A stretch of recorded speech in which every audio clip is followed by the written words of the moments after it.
अगर पाकिस्तान ने फिर से हरकत की तो अंजाम बहुत भारी होगा। भारत ने सीधे शब्दों में पाकिस्तान को चेतावनी दे दी है और वो भी ईरान के विदेश मंत्री के सामने। क्या ईरान अब भारत पाक के बीच मध्यस्थ बनना चाहता है?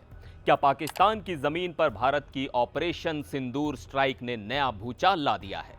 पूरी कहानी आपको डिटेल में बताएंगे, लेकिन पहले जरा सोचिए, एक ऐसा आतंकी हमला जिसमें 25 भारतीय टूरिस्ट मारे गए और जवाब ऐसा कि लाहौर का एयर डिफेंस सिस्टम ही उड़ गया।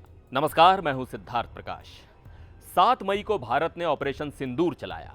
पाकिस्तान और पीओके के अंदर जाकर आतंकियों के 9 ठिकाने तबाह कर दिए और इसके ठीक बाद ईरान के विदेश मंत्री अब्बास अरागची भारत पहुंचे और मंच साझा किया हमारे विदेश मंत्री एस जयशंकर के साथ। और वहीं जयशंकर ने पाकिस्तान को घुमा फिरा कर नहीं, सीधे शब्दों में कहा, अगर पाकिस्तान दोबारा हमला करता है तो जवाब बहुत बहुत सख्त होगा। 22 अप्रैल को जम्मू कश्मीर के पहलगाम में एक ब्रूटल टेररिस्ट अटैक होता है।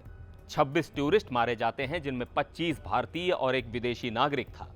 यह हमला इतना भयानक था कि भारत ने इसे सीधे पाकिस्तान की ओर से आया आतंक बताया। फिर 7 मई को जवाब आता है, ऑपरेशन सिंदूर। सीमा पार जाकर 9 आतंकवादी ठिकाने उड़ाए जाते हैं, पाकिस्तान और पीओके दोनों में। यानी अब की बार सर्जिकल नहीं, सीधा अंदर घुसकर हमला। भारत की एयर स्ट्राइक्स के बाद तिलमिलाया पाकिस्तान चुप नहीं बैठा। 8 मई की सुबह सुबह उसने भारत के मिलिट्री इंस्टॉलेशनों को टारगेट करने की कोशिश की, लेकिन भारत के इंटीग्रेटेड काउंटर यूएएस ग्रिड और एयर डिफेंस सिस्टम्स ने सब कुछ नाकाम कर दिया। इसके बाद भारत ने एक और जवाबी हमला किया। इस बार पाकिस्तान की एयर डिफेंस साइट्स को टारगेट किया गया, खास तौर पर लाहौर में। इसी बीच दिल्ली में हो रही थी 20वीं India Iran joint commission meeting, जहां ईरानी विदेश मंत्री अब्बास अरागची पहली बार भारत दौरे पर आए। जयशंकर ने इस मंच पर कहा, हमारा जवाब टारगेटेड और मेजर्ड था, लेकिन अगर मिलिट्री अटैक हुआ तो जवाब बहुत सख्त होगा। इतना और जान लीजिए कि उन्होंने पाकिस्तान का नाम नहीं लिया, लेकिन इशारा पूरी तरह क्लियर था। अब सवाल यह है, ईरान इस बीच में कर क्या रहा है? अरागची भारत आने से पहले पाकिस्तान भी गए थे। वहां उन्होंने पीएम शहबाज शरीफ, डिप्टी पीएम इशाक डार और आर्मी चीफ जनरल असीम मुनीर से मुलाकात की। यानी ईरान दोनों देशों से बात कर रहा है। तो क्या वो मध्यस्थ बनने की कोशिश कर रहा है?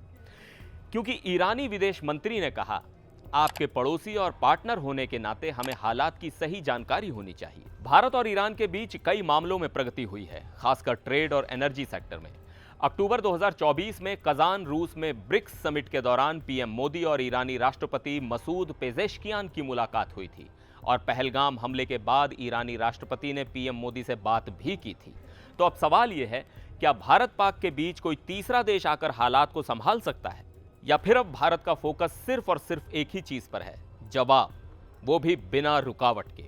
जयशंकर के शब्दों से साफ है, भारत अब सिर्फ बात नहीं करता, जरूरत पड़ी तो करारा जवाब देगा।